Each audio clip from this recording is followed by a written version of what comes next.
Insightful podcasts by informative hosts.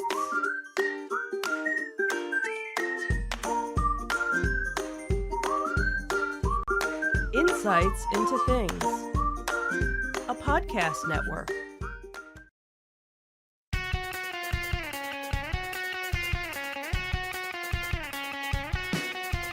Welcome to Insights into Entertainment, a podcast series taking a deeper look into entertainment and media.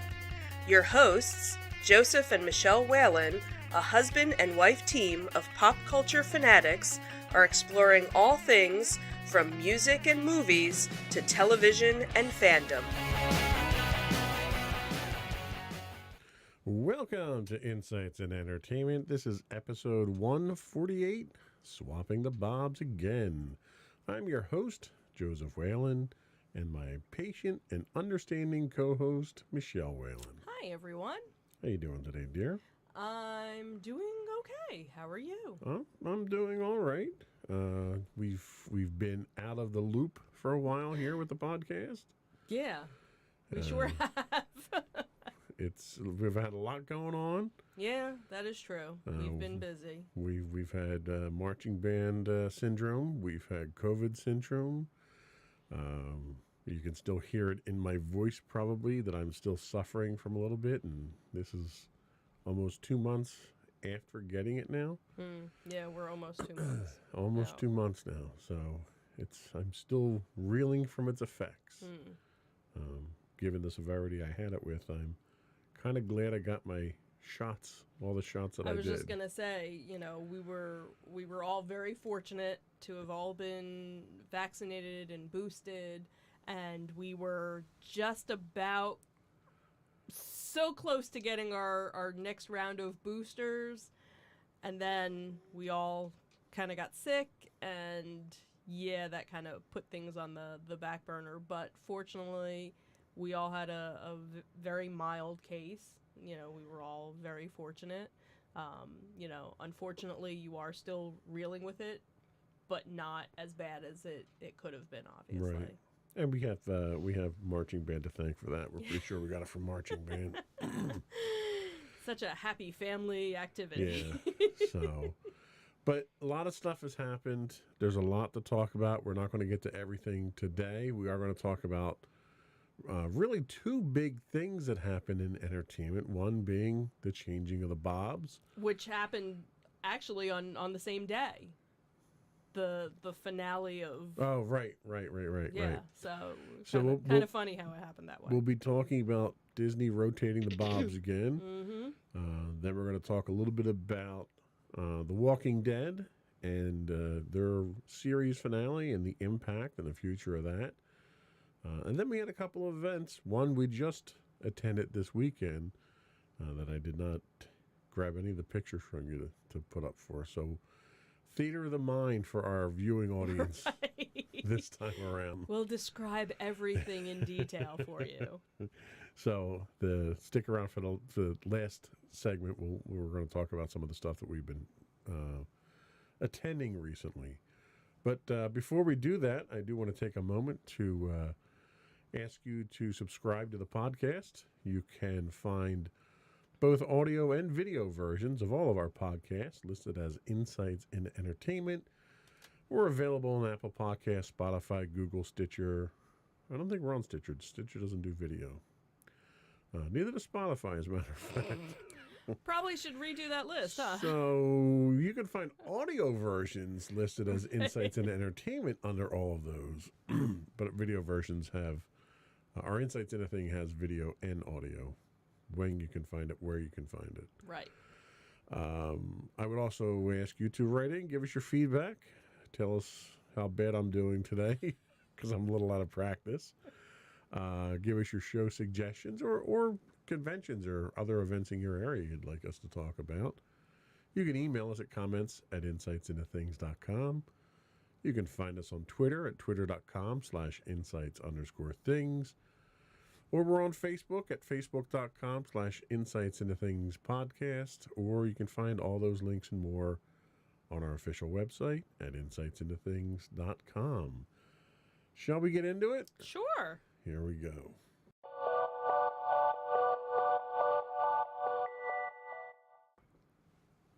So, the changing of the Bobs. This was some very interesting news that I know a lot of fans of Disney were hoping for some big change to happen, and last month it happened. So Bob Iger was probably one of the most successful CEOs in history of the Walt Disney Company, and now it seems that he's returning back to run the media empire.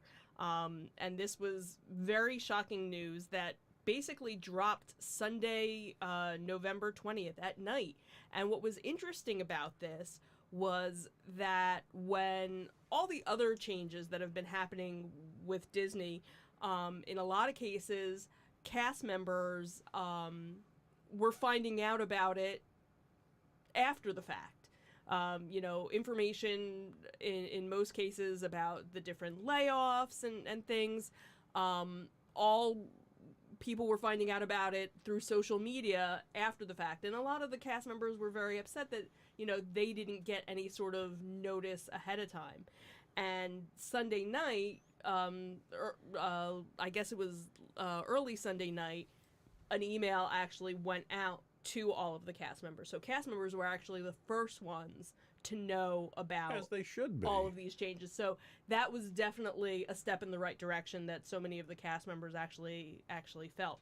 Now, Bob Chapek, who replaced Iger in 2020, was actually stepping down immediately. It was like effective that night. All of the website information updated. It was almost like Chapek didn't even exist after the fact. It was Susan Arnold, who was the chairman of the board, had said in a statement that night, we thank Bob Chapek for his service to Disney over his long career, including navigating the company through the unexpected challenges of the pandemic. The board has concluded that as Disney embarks on an increasingly complex period of industry transformation, Bob Iger is uniquely situated to lead the company through this pivotal period. Translation, Bob Chapek sucks, and we're bringing Iger back Right. until we figure it out. And what was funny was, literally the next day, the stocks, had gone up 9%, Still didn't make it up to still didn't where make it up was. to where they were during all of this, but definitely you're seeing, some of the changes. From what you could see online and, social media, cast members were elated by it. There wasn't anybody who wasn't elated. You know what? by There it. were Even very. Chapek got a golden Well, parachute yeah, he got a to walk golden away. parachute. But that's the thing, is that so many people were, because I think one of the other things that was kind of looming was there was another layoff that was Right. going to be looming, and now, as far as I know, none of that is in place.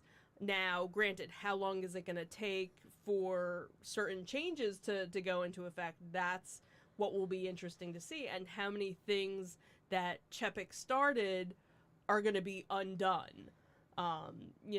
Because we know they're not going to get rid of certain things, but are they going to start modifying? Well, and let's other face things? it. He comes in. If you want to play devil's advocate, you can say, "Oh, well, he came in during the pandemic, Mm-hmm. and that was really what burned him." But in reality, a lot of companies, everybody went through the pandemic. Mm-hmm. Right. And a lot of companies didn't go into the pandemic with the same balance sheet that Disney did. Right. And somehow, Chapek manages to wipe out 36% of that budget sheet after doing all the layoffs that he did, Mhm. all the cutbacks that he did, all the penny pinching that he did. Right. He still managed to lose 36%. Mm-hmm. That's just an astounding level of incompetence that I don't think you've seen in business, since somebody bought a company for $44 billion and lost $20 billion the next day on it. Yeah. Yeah. Twitter being that company, obviously. So Nobody was sad to see Chapek go. No, no. Even Chapek wasn't, because he just got his contract renewed. Right. So you know he's getting paid for his full contract. Mm-hmm. You know he's getting a golden parachute to just walk away and not say anything. Right, right. So he's set for life at this point in time. He basically stepped in crap and he's set for life now. Yeah. What Disney, I think, is scared of is they've only got Bob Iger for 2 years. Right. So they need to groom a new successor in 2 years to have him ready. Right. Who's that successor going to be? Well, and that's the thing, is there have been a couple of different articles that have come out with, the proposed, hey, this person's, ready to come up and this person's ready to come up. So it definitely sounds like it's going to be somebody that's already in the Disney Corporation, whether or not it's somebody that's well known by, other people. Problem was Chapek was from the corporation too, so... Well, Chapek was from Parks. Right, but he was still... And that was what he ended up hurting, Right. That so was much what he of. targeted the most. Right, which is kind of shocking if that's where he was from, but then, of course, you had everything that happened with Scarlett Johansson, and you had... Well, yeah, he screwed the pooch on that one, too. Right, so there was so much that got hurt along the way of everything. Well, basically, anything he touched, he screwed up. Right. All he the had streaming, to do, okay? right. You're coming in as the head of a company that literally prints money. It's got more money than God. All you have to do is not screw up. Right. And all he did was screw up. Right. Everything he got involved with, he screwed up. So to see him gone is a good thing. My concern is, who were the people that picked him in the first place? Right. They should be gone too because of how poor a judgment they had. Right. Because if they're involved in picking the next successor, you're back in the same boat. So where are you going to go with that? Yeah. So it'll be, interesting to see. It's 2 years, and a lot can happen in 2 years. And, obviously not as much will be undone, because I don't think he doesn't have time to. Right, he doesn't have time to undo it. He's got to correct the ship right now and Right. get it back on course, get a successor going. Right, He doesn't have the luxury of going back and retconning all the stuff that Chapek screwed up. right. So again, how quickly things will happen, that will be left to see, and maybe we'll actually be going sooner than There is a later. chance, I'll concede the point that there is a chance that we may be going back sooner than I had originally anticipated. Right, because I even was under the notion, after we were just there in the summer, I was like, yeah, I don't know if I want to go back anytime It was literally soon. the first time I felt I didn't get my money's worth at Disney. Yeah, absolutely. And I've bitched and complained about Disney from day one because of Oh, absolutely. various things. Yeah, And and I agree. Iger, I was down on Iger for the longest time because I think he was completely overpaid. Now he comes back now, and he was making about 54 with compensation, right?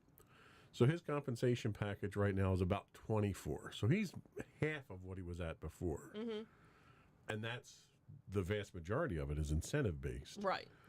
So he's got to do something to turn the company around. Yeah. But as much as I was down on him before, you really can't knock him for some of the stuff that he did. I mean, he had probably one of the longest list of accomplishments of any Disney CEO ever. Right. I mean, this guy had more wins than Babe Ruth. He was just literally the golden child. And that was 15 years as CEO. Right. With a total of, I think it was 50 years or something like that with the company I in think general. so. Close to it. I mean, some of the stuff that he went down, Lucasfilm, Pixar, Marvel. Marvel. These are all the acquisitions that he made. So it was incredible, some of the stuff that he's done. 2 years coming back, though?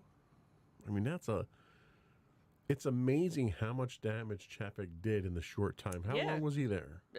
999 days, according to a bunch of different people, which, And he did a lot of damage in that amount of time. Yeah.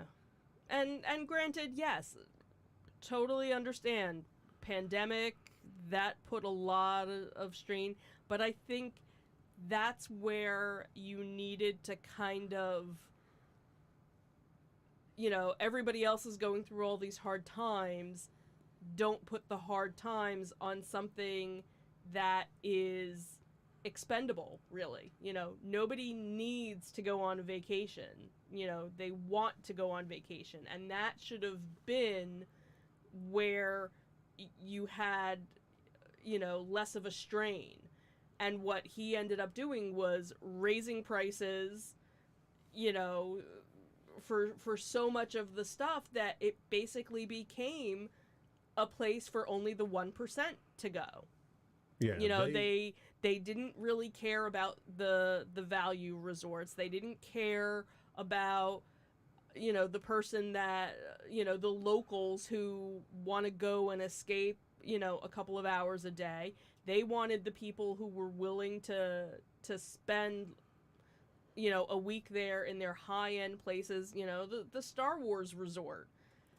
Like, that's been... That big giant middle finger to the fans. Yeah, really. And you have people that are like, all right, I did it once. I don't need to ever really do it again. Oh, well, and I also... At those prices, you and can't. I spent $6,000 for it. Like, that's insane. For when I could go on a week's cruise for that amount of money. Why would I want to spend 2 days in an all-immersive? Ooh, where now, they have so much opening where it's like, all right, well, now it's this whole immersive thing. But if nobody else is there, who's there? Who are you going to immerse with? Right. Who are you going to play along with? Well, and that was one of the problems that they had with the shift in philosophy. Right. And that shift in philosophy left people like us and a lot of other people who we've gone down 3 times in 1 year. Right. Whenever you've conned me into buying season passes. Whoa, if you go 3 times, we get our money's worth. I get my money's worth by not buying the season passes in the first place. But for people like us, it wasn't practical for us to go down. Right. And they continued raising prices 3 times. Now, every year they raise their prices, and it's expected. Right. Whether it's justified or not. 3 times this year. This calendar year, they've raised their prices. They just raised them again on the local season passes. Right. That's insane. Right. So not only are they raising their prices at an enormous rate, and we're not talking 1%, 2%, we're talking 10%, 13% in some instances. Right. They haven't brought back anywhere near the stuff that they had taken out. Right. So you still don't get the ambiance. You don't get the experience. You don't even get, like, some of the stalls are closed down. Right. When we were there, we went through Magic Kingdom. You've got stalls that are not stalls, but stores. Right. Entire stores are shut down. It literally looks like well, that a was slum like when in Disney. we noticed it more so in Hollywood Studios, the one backlot area where Right. the Little Mermaid show, that's been closed, so there's nothing there. Then they had the little gift shop that was there. That's completely closed. The Playhouse Disney, that's closed. They had a couple of characters, but that was really it. And that whole area used to have a whole bunch of stuff. Then back where the Muppet store was, when you leave the Muppet movie, that's closed. So they have all these stores, and all these areas where there's nothing there. So you kind of walk through and you're kind of like, this is kind of creepy and deserted. And like you said, too, Magic Kingdom. It's like Disneyland, the inner city experience or something. Right. You know? And then, of course, I'm waiting to see, like, graffiti on the walls at some point. and then you have Epcot with all the construction that was going on, which, hey, that's great. But again, like we've said before, you have all this construction and I'm still paying full price Right. for things that aren't open and Right. things that are closed. Like, maybe you should give me a discount. Or, but instead they're finding new things for you to pay for. Well, you need to pay for your magic bands now. We don't give them to you for free. You got to pay for your parking now, which it still blows my mind why you have to pay for parking at Disney. If you're a resort guest. If you're a resort, it makes no sense whatsoever to Right. me. You got to pay for your refills now too because we got to chip the cup, and it's like, how many different ways are you going to nickel and dime people? And then Genie Plus, and that whole waste thing. of time and effort and money. It's just, yeah. And this is just the parks. This is just how he screwed the parks up. Yeah. This isn't even outside of that. The movies and the Right. terrible television that they're churning out on Disney Plus now, just to say that they have fresh content. Right, which supposedly that's one of the things that Iger is, like, okay, we don't need to have a new, Star Wars series every 6 months. Right, or, right. like there's too much, let's kind of Yeah. turn We back don't on need a some of 12 that. episode series of a show that we only needed 2 episodes of. Right. So Anyway, the Bobs are back again. At least Iger is. right, one Bob. Chapek is sitting on a beach somewhere laughing it up now. Yeah. I'm curious where he winds up. Like, where can you go after literally nosediving the company for the entire time you're there? Who's going to hire you at that point in time? Somebody will. I'm sure there's some small entertainment company that would be willing to take him on, or something. Just to have the name, I guess. Yeah. I don't know. Anyway, hopefully it gets better. Yeah. We're holding out hope. Yep. Absolutely. So we're going to take a quick break, and we're going to come back and talk about some Walking Dead. We'll be right back.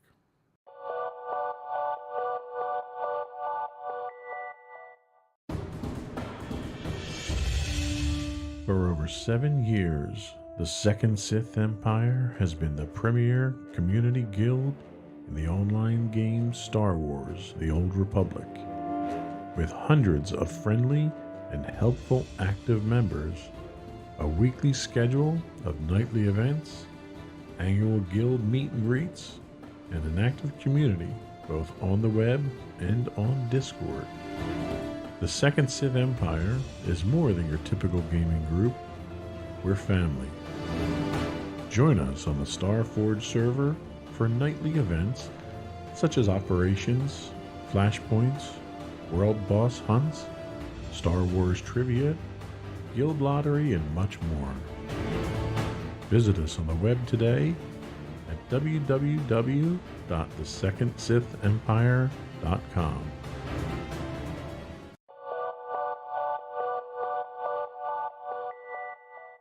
Welcome back to Insights into Entertainment, and now we're going to talk a little bit about Walking Dead. So for the longest time, 11 years now, 10 years now? 10 seasons. Well, it was 11 seasons. 10 total. seasons now, Walking Dead was what's been described as the flagship of AMC. It really was the anchor show for AMC. Mm-hmm. Yeah. It spawned numerous spin-offs already. Finally came to a close. Yeah. Very different ending than what the comics had. I mean, the series itself had diverged from the comics quite some time back. I think it's like, when I think of series finales, the one that always sticks out in my mind is MASH. Right. The number of people that watched that was like record breaking. It was like people around the world watched it. I don't think Walking Dead had nearly those numbers. Why do you think that is? If it was such an important show on AMC, have viewing habits changed? Is AMC not a major player in the entertainment of this type of thing? I'm not sure, because I didn't look to see what the stats were for it ending. But I know viewership over the years had dropped, because I actually had friends who were, diehard Walking Dead fans, and got to a certain point where it was like, yeah, no, I'm done, and kind of checked out maybe halfway through, the 10-year span, 11-year span of it, and just kind of got burnt out with it, or it got a little too dark for them. With everything that was going on, and they kind of, were like, yeah, no, I'm done with it. And some people kind of a zombie apocalypse during a zombie apocalypse with COVID. Well, and it wasn't the best. Well, and that's the thing. But I'm talking about even before COVID and things like that. That there were some people that just kind of like checked out. But it was interesting to see the couple of different documentaries that they did, talking about the fans and how a show about survival and the apocalypse brought families together, because you ended up getting people who normally wouldn't sit down to watch a television show together, watching a television show and becoming friends with people online because they were watching it. And that was kind of how you started watching it, because you weren't interested in watching it when I started watching it. Zombie shows really are not really my thing. Right. But it's funny because as I kind of watched over my shoulder while you were watching it, it became very apparent that it was a zombie show that had very little to do with zombies. Right, because it was really about human survival and human interaction and how terrible human beings how terrible we are in a crisis situation, and who rises above, and who becomes strong and who becomes weak, and what skill sets do you have to bring you forward, right? How are you marketable, in this new environment? What's your resume in the zombie apocalypse look like? Not so good, I don't think. And so that's what I think was kind of interesting, because again, that was one of the things when I started watching it. There was a friend of mine where we would watch it together, and we would text while like, oh my God, did you see that? Da, da, da, da. And then it got to a certain point where they didn't watch it anymore, and I used to watch it, in the living room, and then I was like, what, I'm going to go downstairs and watch it on the big TV. And that's when, you weren't sitting there watching it. You were, on your computer, and you would kind of, what's going, you'd look over, and then you finally, sat with me, and you'd ask questions. Who's that? Who's this? And then you decided, well, I have to watch it from the beginning, and you started season 1. And that was a painful trek, going all the way back to season 1, watching it from season 1, episode 1, all the way through. I think I started watching with you in season 7, I think, maybe. And it's funny because I binged all those seasons inside of, I think, 2 months. Right, and what was so funny was you figure it had been 7-8 years since I saw it, so there were things that I really didn't remember, because it was one of those things where once I watched an episode, I never watched it again. I didn't go back and it's a good thing I binged it, because if I had to suffer through that whole season walkabout with Terminus and everything, if I had to suffer through an entire season like that, I would have stopped watching the show. And again, I think that you have people who maybe didn't start watching it at the beginning and did what you did and binged because it kept their interest, because they knew, oh, well, the good stuff is coming. Right. Well, and then I did the extra homework, and I went out and I read on the Walking Dead Wikipedia right, the summaries for every single one of the comics for every edition of the comics. That was actually, so before... Was it before? No, because I think I started reading the comics. You were reading them first, because you were reading the compendiums first. Right, I was reading because I had 2 of the compendiums. So I got up to, the Glenn stuff. So I knew that was coming. And again, what was nice was there were certain things that were happening that I knew about, but I didn't know about, and things like that. And that's how a lot of the fans were, because there were a lot of fans that went back and started reading the comics or had read the comics to begin with and now wanted to see the show. So it was nice when there were things that were different to kind of keep you on edge. Yeah. And then, of course, you have the whole Glenn thing where everyone's like, oh, this is when Glenn goes. And then all of a sudden, Abraham goes too. And you're like, what? That? Well, and, to the show's credit, they didn't pop his eyeball out like they did in the comics. That was Glenn. That was Glenn. Popped his eyeball out. Right. So that's where a lot of people were like, nope, I'm done, because now... But I think that was good, because then at least you didn't have a full blueprint of And that was the thing. what Like it was to watch ahead. it stuck pretty close to the comics up till that point, and that was where the big diversion started Right. happening. And that's where you Now, had the divide Granted, of you people. started out with characters in the show that weren't in the comics. Right. You had character development with like Carol that was completely different, and that was freaky. The interaction with her and Rick and his wife, and Right. that was weird stuff in the comics. Right. You didn't get any of that stuff. And I think ultimately it's funny, characters that didn't make it, either didn't exist in the comics or didn't make it very far in the comics, wind up being the ones that are there Right. in That the end. lived, in the end. Yeah. And are getting their own spin-off. Right, and now are getting their own spin-off. So, yeah, kind of, I think you still had a lot of people that watched, and, but again, because it's broken off into a couple of different, spin-offs, it's not going away anytime soon, obviously, from what we've honestly, seen.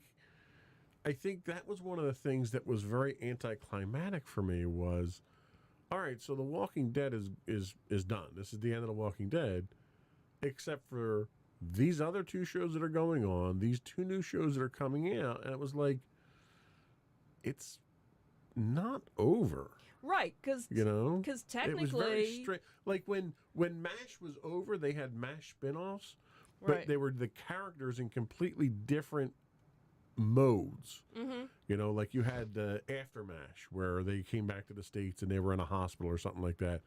So it wasn't the same type of storylines where they're still in the zombie apocalypse. Right. They're just in a different town or a right, different the city zombie or something. apocalypse hasn't ended. You have, one group that's going up to New York. You have another person that's crossing the Atlantic and getting to France. I don't know how he's getting his motorcycle there. I don't know how he's doing that either. And then you have, the ongoing story of Fear the Walking Dead.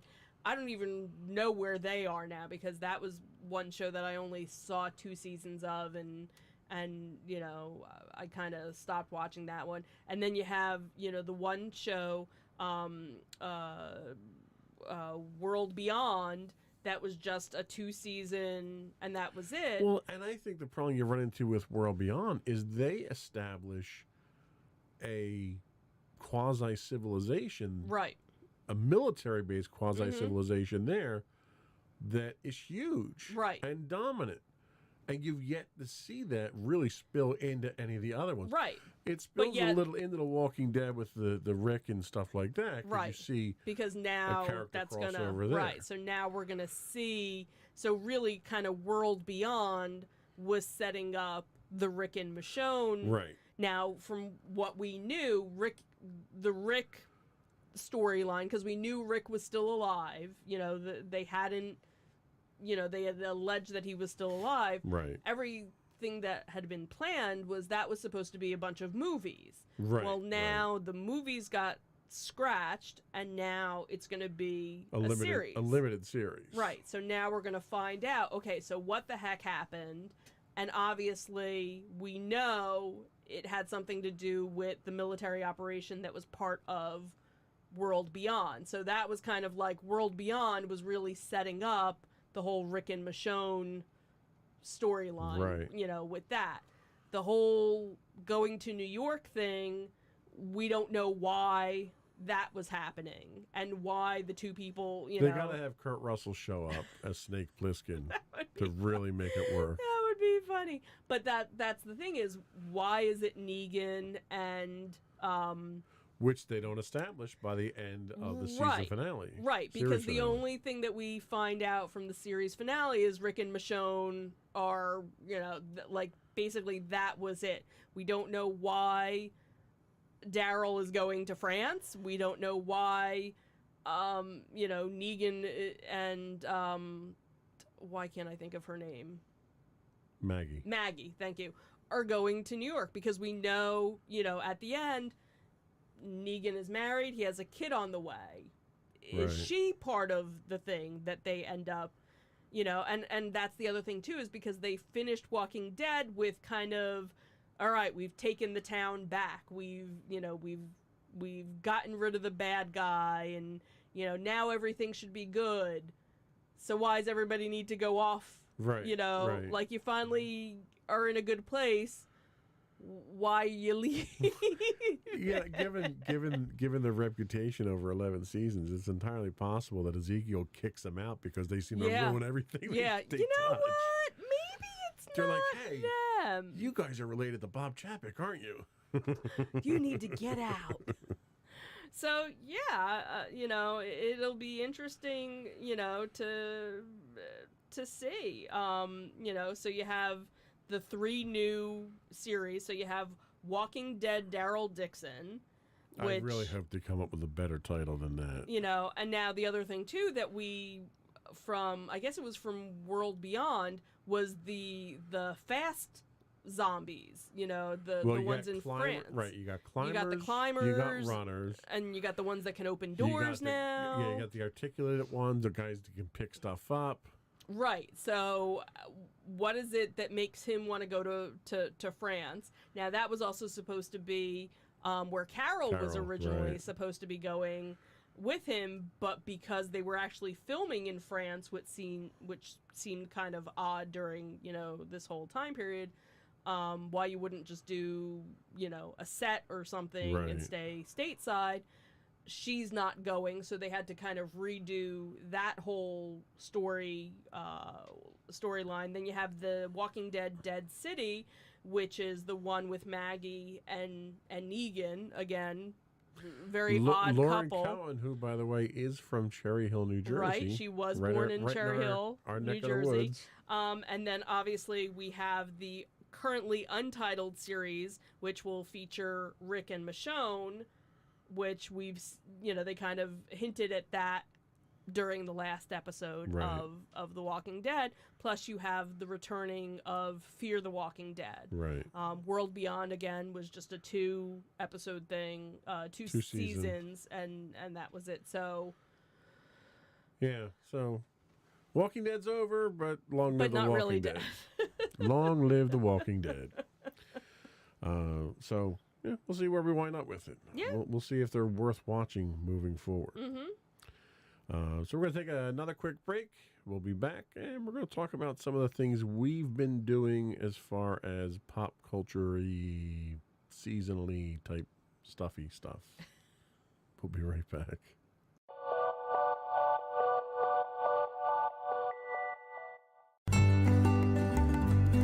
Insights into Teens, a podcast series exploring the issues and challenges of today's youth. Talking to real teens about real teen problems. Explore issues from braces to puberty, social anxiety to financial responsibility. Each week, we talk about the topics concerning today's youth. We look at how the issues affect teens, how to cope with these issues, and how parents, friends, and loved ones can help teens handle these challenges. Check out our video episodes on youtube.com/insightsintothings. Catch our audio versions on podcast.insightsintoteens.com or on the web at insightsintothings.com.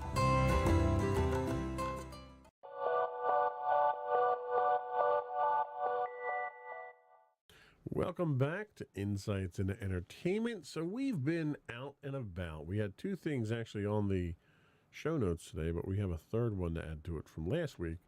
The first one was we attended the very first Monster Mania at Oaks, Greater Philadelphia. I think they've actually done one there before. We did the outside one. We did the outside one. I thought they've done one there before, but for some reason... I thought this was the first one. I don't think it was our first one. It was our so first one. We'll just go with that. We'll go with that. It was our first one, and Monster Mania has always been kind of one of our local conventions that we... We're not married to it. We don't go to it every time. We were going kind of like, maybe we'll go. The biggest problem with Monster Mania was the venue, Yes. because they would do it in Cherry Hill. They would do a Maryland version as well. And the problem with the Cherry Hill is that it was at a nice hotel, but unfortunately, hardly any parking, very crowded area. They did finally start kind of spreading it out throughout the years, but again, just in general, you were even on top of each other. right, even pre-pandemic, you were very much on top of each other, and parking just not being, and I always felt bad for anybody that was actually staying there as a guest and had no idea what was going on. I think I told you years ago, I had a friend of mine who he had a cousin or somebody who was attending a wedding reception the same weekend. Oh, jeez. And they come down off the elevator and they're getting ready to go to the wedding reception and wherever the ballroom was. And all they see is all these people dressed in horror costumes walking out to go to the convention. It's like, I guess that makes a heck of an impression. Yeah. So, so it's one that we didn't always go to because of the venue and knowing, oh my God, it's going to take us forever to find parking. Well, and it was also a little high price for the experience. Right. We never really attended the panels, and it was always a pain and they to really get through didn't there. have too many panels. They Like, would they do would do a couple of shows, and that was really really it. So this time they were doing it at Oaks, which is probably our favorite venue of all the venues. One, because it's very spacious. Whatever we've been to has not felt crowded. We've done RetroCon there. We did the Greater Philadelphia. RetroCon. We did the Greater Philadelphia Expo there. And now we can add Monster Mania as well. One, free parking, tons of parking. And it's such a big venue that they usually have more than one event going on at a time, and you don't feel like there's more than one event going on at a time. The good news is, because they had such a good turnout, they are going back to Oaks next year. We did do, during, I guess it was last summer or before the summer, last May, they had done an outdoor, it was basically a flea market. It was like a sweat lodge. It was a sweat lodge. So it was nice to see them, back here inside. And what was nice was the one area, they had a whole bunch of celebrities, so that if you wanted to partake in that. It was set up in such a way that you had very organized, very large aisles for your vendors. Yes. Nothing was crowded. You had an entire other area for your panels. Mm-hmm. With plenty of seating. Right. You and didn't have to sign up for any of them. You could just walk and all into the panels panels. were, it was actually open air, so, if you happen to be walking by, it was like, oh, Right. so-and-so's speaking. We're like, oh, well, Then we'll they sit had down the for a little bit. celebrities in the back room. They had the food off to the side. It was so well done. I mean, of all the conventions that we've gone to, I think it was probably one of the best layouts that they've had of all the conventions we've gone to. Yeah. I was very happy with the experience. I was very happy with the fact that I wasn't elbowing people left and right.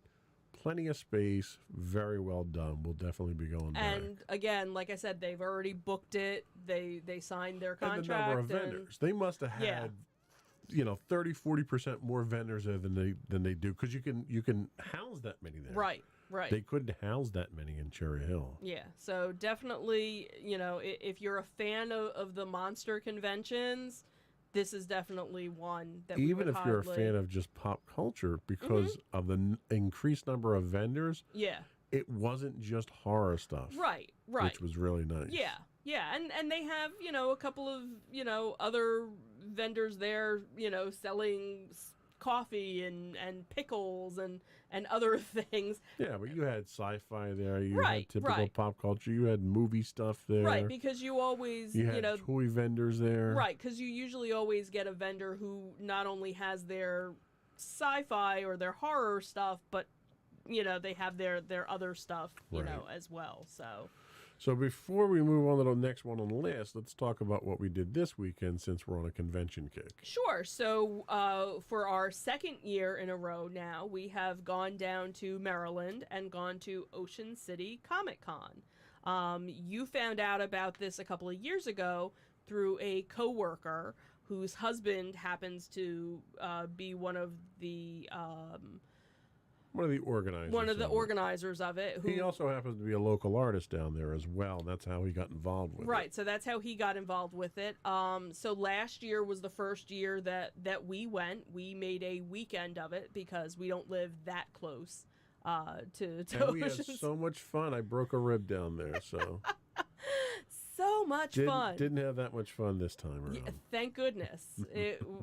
But what's nice is they do it around this time of year, and there's other things going on during the time of year. So if you do want to make a weekend getaway, there's other things to do. A number of the restaurants are open. It's not going to be as crowded and busy as it is during the summer. You don't have as many of it's more of the big hotels that are open. Right. The little small mom and pop ones aren't available, but the bigger resorts are. There's one of the resorts that partners with the Comic Con, so if you book through them, you get a discount. The Grand Resort and Spa. Right. Even though nothing with the spa is open during. No, nor is it particularly grand either. So. Well, I think the room we were in this time looked like it had been renovated versus the last last year. But Winterfest is going on at that time. SantaCon, you can do a pub crawl with a bunch of drunk Santas. And SantaCon was going on that weekend as well, where I don't know if they do it on purpose, but SantaCon was going on last year the same time, so that was kind of interesting.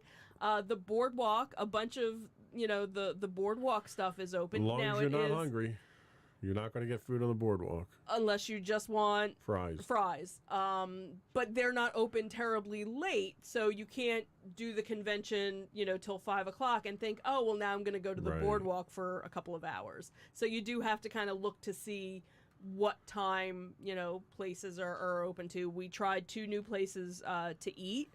Absolutely. And both were really good, so we would highly, recommend that. So again, for us, it's about a 2.5 hour ride, and makes a nice little, weekend, getaway. So this year they actually expanded the show floor. They had a 30% more space here. They opened up a back room. I have it on good authority that they're going to be expanding it again next year. They improved their food process. They improved their ticketing process. They're looking into doing online ticketing sales next year as well to speed that process up. We were very fortunate. We bought them at the hotel ahead of time, so we were able to get right in. They also are looking, not next year, but possibly the following year, to expand it to 2 days.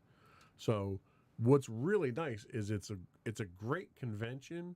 And it's a convention that they're taking the profits and pouring it back into it and making it better and better. Yeah. So just over 2 years of going, we've seen it get better, and they're making it even better after that. So it's a local convention run by locals, but it's people who are passionate. Right. It's local artists who are running it. Yeah. So they know what a convention needs to have to be successful. Right. So it's kind of a breath of fresh air to see that kind of thing. It's not some corporate conglomeration who's just out there churning out conventions to make money. It's people who are there at the conventions, which you can really tell the difference. Yeah, absolutely. And one of the things that that we commented on, and when you had talked to your coworker about it, they said that was kind of the point. Most conventions that you go to, you have, here's this vendor aisle and this vendor aisle, and here's all of our artists. We kind of put them in Artist Alley, away. And you have a lot of people that never even go down Artist Alley because they're not interested in all of that. And, and in some cases it's a shame because there's some really good artists there, that just want to be recognized. And what was nice was here, they mixed them in Yeah. with everybody else. So it wasn't a, here is just the vendor selling this, and here's just the people doing this. Here's a mix of everything. So Absolutely. you'd have, you know, an artist next to somebody else. So if it was something that you weren't interested in the artist, okay, so you walk right past them, or you know, give a nod and you look at the next person. Or maybe because you're looking at the one vendor, oh, there's an artist here.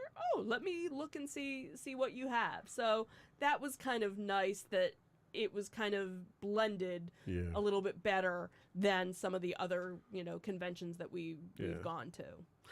So, Ocean City Comic Con, definitely recommend it again. Before we do go, let's talk seasonal stuff. Sure. We've done one so far. We may be doing another one this weekend. What did we do so far? So we did Night of Lights at Creamy Acres. So this was one that when they started doing the lights, it was only a wagon ride through. You weren't driving through. So you had to be in one of their wagons riding through. And then with the pandemic, they changed it over so that you could drive your own car. So this year they actually brought back the wagons, but you're still able to drive your car through, which is nice because then you don't have to, you know, especially if it's cold or the weather is questionable, you don't have to worry about. Or if their music is terrible. Right. Then you can listen to your own music. So this is one that we've done the past couple of years. It's a little local for us. And what's nice is after, you know, you're done going through, they do have a little shop area. You can go and see Santa. They do have fire pits now, because I think last year, I don't think they were doing fire pits just yet. No. I can't remember. So they had fire pits. You could buy a little s'mores kit, which was $4 or something to make 2 s'mores. But hey, you know, but they had a little bit more food available. They had like a bakery area, and then they had, you know, like cheesesteaks and chicken fingers and, you know, some fried stuff. All that Christmassy food. All that Christmassy food. And then they have a couple of characters, you know, walking around. creepy characters. But it's nice because it's a local farm that does this. You can buy your tickets online, or you can buy them there. And, you know, a nice little enjoyable drive-through, you know, Christmas light display. All right, I'm going to put you on the spot. What are we doing this weekend? So we are probably, depending on what the weather is, I'm guessing maybe Shady Brook. Yeah, probably. We also are fortunate enough that Diggerland, which they happen to do a drive-through one as well, so maybe we'll give them a try. Well, and Shady Brook is probably the biggest in our area. That one's up in Bucks County, right, Pennsylvania. Right, that one's further for us to go to, and depending on what the weather is like. And usually what we'll do is if it's a decent day, we'll go up, we'll hit Peddler's Village, we'll stay there, we'll hit there in late afternoon. They turn their lights on fairly early, and you get to enjoy those lights. And then on the way home, we drive we'll hit Shady Brook. Right, and if, you know, because I think the last time we went, I think it started raining when we got done, so we didn't do any of the fire pits, because that's another thing too, is they started having fire pits, but you actually had to make reservations, or they had private They had private ones you could do, but they had public ones too. We had to fight for a couple cheeks on the bench. Right. So we'll see. We'll see how it goes. It's always that fun part of fighting around the fire that we love to do around the holidays. But now we have our own, you know, fire pit. So right. We have to assemble that this weekend. We have to assemble that this weekend. Find stuff to burn. We'll be throwing furniture and stuff in there. So if you got anything you need to burn, you know, bring it over. Just make sure it's cut down real small. Right. It's not a big pit. So anyway, I think that's all we had for the show this week. Hopefully we'll be back on a regular cadence moving forward now. Yeah, we'll see. We'll see about that. I took a couple of weeks off because I just wasn't feeling up to it. So right. Moving forward, hopefully we'll be a little more. Before we do go, though, I do once again want to ask you to subscribe to the podcast. You can find audio and video versions of our podcast listed as Insights into Things. We're available on Pandora, Castro, Stitcher, Podbean, Buzzsprout, any place you can find a podcast these days. You can also find this show listed as Insights into Entertainment as well on your podcast listings. Feel free to email us, write into us at comments@insightsintothings.com. Hit us up on Twitter. We do accept DMs if you want to send some over with suggestions or just feedback on how we're doing. You can hit us at twitter.com/insights_things. I'm stealing all your lines here, aren't I? Yeah, Sorry. it's okay. You're next. You do All the right. rest. So you can also find us on Facebook at facebook.com/Insights Into Things podcast. You can find us on Instagram if I ever decide to post there again, on instagram.com/Insights Into Things. But obviously the best place to go would be our official website, which has links to everything that we do, and that is insightsintothings.com. That's it. Another one in the books. Have a good week, everyone. Bye. Bye.